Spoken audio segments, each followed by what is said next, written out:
আসসালামু আলাইকুম। বার্তা বৈঠক সংবাদ বুলেটিনে স্বাগত জানাচ্ছি। সাথে আছি আমি জাহেদুল ইসলাম রনি। প্রথমেই সংবাদ শিরোনাম। সাম্প্রতিক পরিস্থিতি নিয়ে আওয়ামী লীগের বিবৃতি। সাবেক রাষ্ট্রপতি বদরুদ্দোজা চৌধুরী শুক্রবার দিবাগত রাত ৩টা ১৫ মিনিটে মৃত্যুবরণ করেন। দেশের নানা জায়গায় বৃষ্টি হতে পারে আরও এক সপ্তাহ। ২৫,০০০ বর্গফুটের পর্দায় দেখানো হবে মেসিদের প্লে অফের ম্যাচ। নিয়াজের রেকর্ড ভেঙে দেশের সর্বকনিষ্ঠ আন্তর্জাতিক মাস্টার মনন রেজা। এতক্ষণ শুনছিলেন শিরোনাম, এবার বিস্তারিত। সাম্প্রতিক পরিস্থিতি নিয়ে আওয়ামী লীগের বিবৃতি। গত ৫ আগস্টের পর এই প্রথম দেশের সার্বিক পরিস্থিতি নিয়ে বিবৃতি দিয়েছে ক্ষমতাচ্যুত আওয়ামী লীগ। ব্যক্তি বা মুখপাত্রের নাম উল্লেখ না করে বৃহস্পতিবার দলের ভেরিফাইড ফেসবুক পেজে নাতি দীর্ঘ একটি স্ট্যাটাস দেওয়া হয়। ওই স্ট্যাটাসকে দলের বিবৃতি হিসেবে উল্লেখ করে আওয়ামী লীগ স্বমহিমায় ফিরে আসবে বলে বার্তা দেওয়া হয়েছে। বিবৃতিতে পিটিয়ে মারা, চাঁদাবাজি, ব্যবসা প্রতিষ্ঠান দখল ও নির্যাতনের প্রতিবাদ জানিয়ে বলা হয়েছে, কেউ যদি অপরাধী হয় দেশের আইন অনুযায়ী এর বিচার হোক। আমাদের সরকারও দলীয় অনেক অপরাধীকে বিচারের আওতায় এনেছিল। ৫ আগস্টের পর থেকে নানা মাধ্যমে বিবৃতি দিলেও সেগুলোর উৎস খুঁজে পাওয়া যায়নি। বরং সামাজিক যোগাযোগ মাধ্যমে ভেরিফাইড আইডি ছাড়া কোনো নির্দেশনা বা বিবৃতি প্রত্যাখ্যান করতে বলা হয়। দলটির পক্ষ থেকে জানিয়ে দেওয়া হয়েছে, তারা যাই বলবেন সংশ্লিষ্ট সামাজিক যোগাযোগ মাধ্যমেই বলবেন।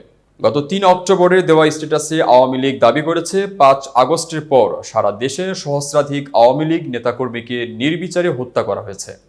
চাঁদাবাজি, বসত ভিটা ও ব্যবসা প্রতিষ্ঠান দখল এবং নির্যাতন করা হচ্ছে।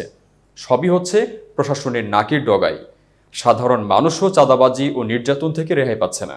সাবেক রাষ্ট্রপতি বদরুদ্দোজা চৌধুরী শুক্রবার দিবাগত রাত ৩টা ১৫ মিনিটে মৃত্যুবরণ করেন। বদরুদ্দোজা চৌধুরী প্রেস সচিব জাহাঙ্গীর আলম এই তথ্য নিশ্চিত করেছেন। এছাড়া ছেলে মাহি বি চৌধুরী তার ফেসবুক আইডিতে পোস্ট দিয়ে মৃত্যুর বিষয়টি নিশ্চিত করেছেন। বদরুদ্দোজা চৌধুরীর বয়স হয়েছিল ৯৪ বছর। তিনি স্ত্রী, এক ছেলে, ২ মেয়ে এবং নাতি নাতনি সহ অসংখ্য গুণগ্রাহী রেখে গেছেন। ফুসফুসে আর সংক্রমণ হওয়ায় গত ২ অক্টোবর সকালে বদরুদ্দোজা চৌধুরীকে উত্তরা মহিলা মেডিকেল কলেজ হাসপাতালে ভর্তি করানো হয়। সেদিন তার মেয়ে ডাক্তার শাইলা চৌধুরী জানান যে তার বাবা আগে থেকেই ইসকিমিক হার্ট ডিজিজে ভুগছিলেন। বৃহস্পতিবার রাতে তাকে লাইফ সাপোর্টে নেওয়ার তথ্য জানিয়েছিলেন ছেলে মাহিবি চৌধুরী। তিনি বাবার জন্য দেশবাসীর কাছে দোয়া চেয়েছিলেন।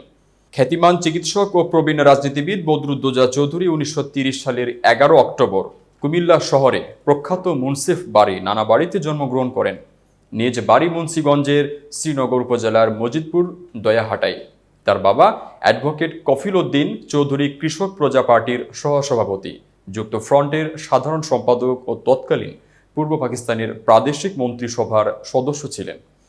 বি চৌধুরী প্রয়াত রাষ্ট্রপতি মেজর জেনারেল জিয়াউর রহমানের অনুরোধে ১৯৭৮ সালে রাজনীতি শুরু করেন। তিনি মুন্সিগঞ্জের শ্রীনগর থেকে ১৯৭৯ সালে প্রথম সংসদ সদস্য নির্বাচিত হন এবং ক্যাবিনেটের মন্ত্রীর দায়িত্ব পালন করেন। ১৯৯১ সালে তিনি দ্বিতীয়বার সংসদ সদস্য নির্বাচিত হন এবং প্রথমে শিক্ষামন্ত্রী ও পরে সংসদ উপনেতা হন। ১৯৯৬ সালে তিনি সংসদে বিরোধী দলীয় উপনেতার দায়িত্ব পালন করেন। সর্বশেষ ২০০১ সালে তিনি পুনরায় সংসদ সদস্য নির্বাচিত হন এবং একই বছরের অক্টোবর থেকে নভেম্বর পর্যন্ত বিএনপি সরকারের পররাষ্ট্রমন্ত্রী ছিলেন। দেশের নানা জায়গায় বৃষ্টি হতে পারে আরও এক সপ্তাহ। দেশের বিভিন্ন স্থানে গত ২৪ ঘন্টায় প্রচুর বৃষ্টি হয়েছে। আবহাওয়া অধিদপ্তর বলেছে, বৃষ্টির তীব্রতা কমে এলেও আগামী অন্তত এক সপ্তাহ দেশের বিভিন্ন জায়গায় বিচ্ছিন্নভাবে বৃষ্টি হতে পারে।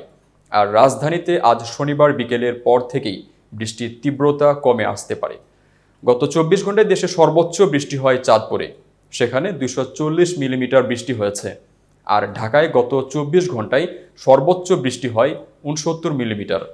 রাজশাহী, ঢাকা, ময়মনসিংহ, বরিশাল ও সিলেট বিভাগের অনেক জায়গায় এবং রংপুর, খুলনা ও চট্টগ্রাম বিভাগের অনেক জায়গায় বৃষ্টি হতে পারে।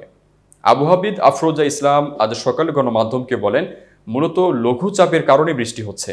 আগামী প্রায় এক সপ্তাহ ধরেই দেশের বিভিন্ন স্থানে কম বেশি বৃষ্টি হতে পারে। রাজধানীতে বিকেলের পর থেকে বৃষ্টি কমে আসতে পারে। চলতি মাসের প্রথম দিন থেকেই সারা দেশে কম বেশি বৃষ্টি হচ্ছে। বঙ্গোপসাগরে গভীর সঞ্চরণশীল মেঘমালা ও মৌসুমী বায়ুর প্রভাবেই এই বৃষ্টি শুরু হয়। পরে লঘুচাপের সৃষ্টি হয়। আবহাওয়া অধিদপ্তর প্রতি মাসের শুরুতে আবহাওয়ার একটি দীর্ঘমেয়াদী পূর্বাভাস দেয়। চলতি অক্টোবর মাসের পূর্বাভাসে বলা হয়েছে এই মাসে স্বাভাবিকের চেয়ে বেশি বৃষ্টি হবে। গত সেপ্টেম্বর মাসে স্বাভাবিকের থেকে 33% এবং আগস্ট মাসে স্বাভাবিকের চেয়ে 46%-এরও বেশি বৃষ্টি হয়। 25,000 বর্গফুটের পর্দায় দেখানো হবে মেসিদের প্লে অফের ম্যাচ।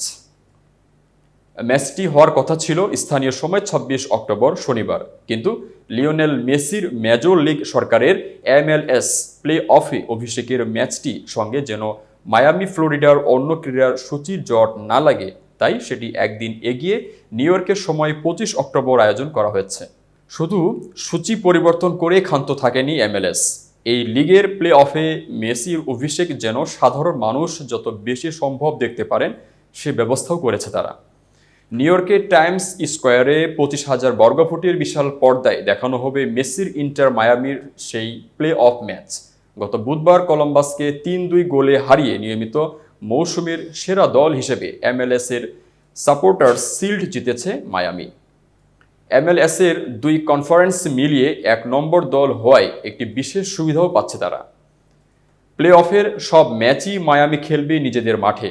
এমনকি 7 ডিসেম্বর MLS কাপের ফাইনালে জায়গা করে নিতে পারলে সেটিও তারা খেলবে ফোর্ট লডারেলে।